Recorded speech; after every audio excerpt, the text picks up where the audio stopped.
Welcome back to Raw Politics. Another candidate has thrown his hat in the ring to replace Jean-Claude Juncker. Former Finnish Prime Minister Alexander Stubb put his name forward for EPP Spitzenkandidat today. And our political editor Darren McCaffrey spent some time with him earlier. Darren, tell us about that. Yeah, it's interesting, isn't it, that he is somewhat the underdog when it comes to this EPP candidacy. It's going to be decided next month.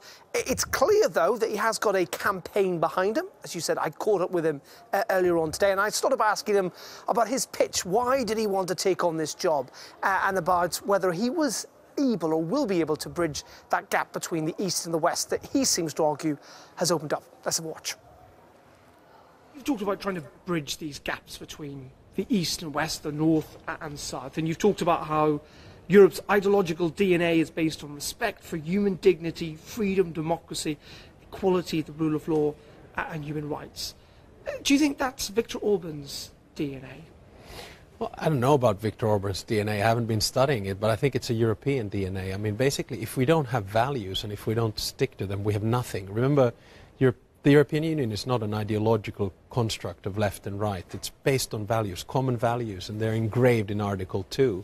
And my worry is that those values are being attacked both from the outside, Donald Trump, China, Russia, from the inside, countries such as Poland, Italy, perhaps Hungary, and also from inside the EPP with the likes of Viktor Orban.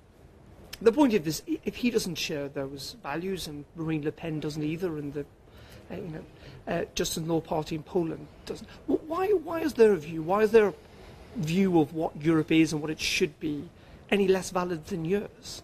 Probably not less valid, but we're still in a rules-based union. So basically you have common institutions, common values and common laws, and you have to abide by those. And obviously if you violate those, there has to be consequences. Now, I think we pro-Europeans, international liberals, whatever you want to call us, we need to listen to the sound of populism, because, you know, there are things that have gone wrong in Europe. You know, we haven't done well on migration. We're not necessarily very good at this transition to the technological revolution.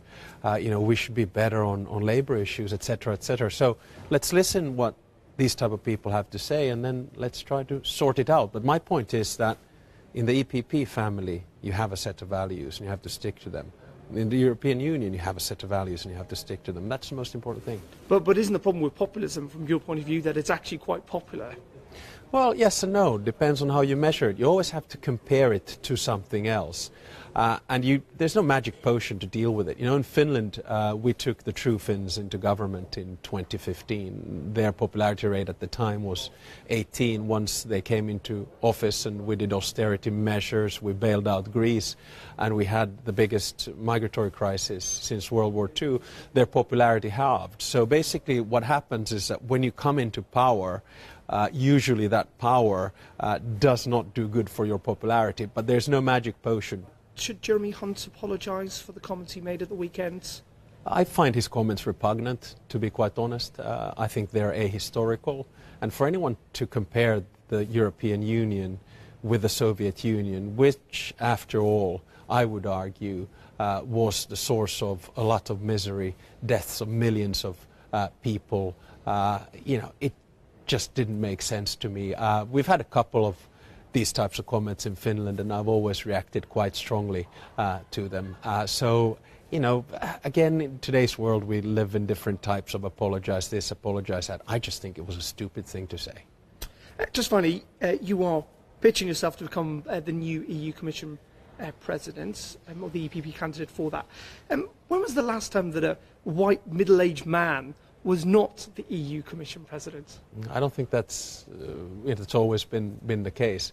What middle age, yes, but I'd still hope that I can be a little bit a pitch for the next generation of Europe, in the sense that I don't know who the youngest Commission President has been. But isn't part of the problem here, though, about diversity? You know, 99% of this Parliament is white. It does not reflect Europe. In some ways, it never has, and that's the problem. Does Europe need another person who has always looked like a white middle-aged man. Is that does Europe need that again? Well, there's not much I can do about my looks, to be honest, and I probably won't. But I will say this, that I do think that we need more diversity also in the look of Europe. And that is, if I become Commission President, remember this is a long haul. It's a one-year race, basically, all in all. I will make sure that, for instance, there will be more women as European commissioners. I think in the Barroso Commission it was about a fifth. In a Juncker Commission, about a third. I'd like to push it, ideally, to about 40%, because that at least gives a little bit better of a picture of Europe. When I was Prime Minister in Finland, over half of the government were women, and I was proud of that. And what just on, because it is really notable on race, how unreflective the European institutions, the Parliament is on race. Surely more should be done there as well. Yeah, I think democracy should speak, and we should see different types of variety inside the European Union. I would certainly welcome that.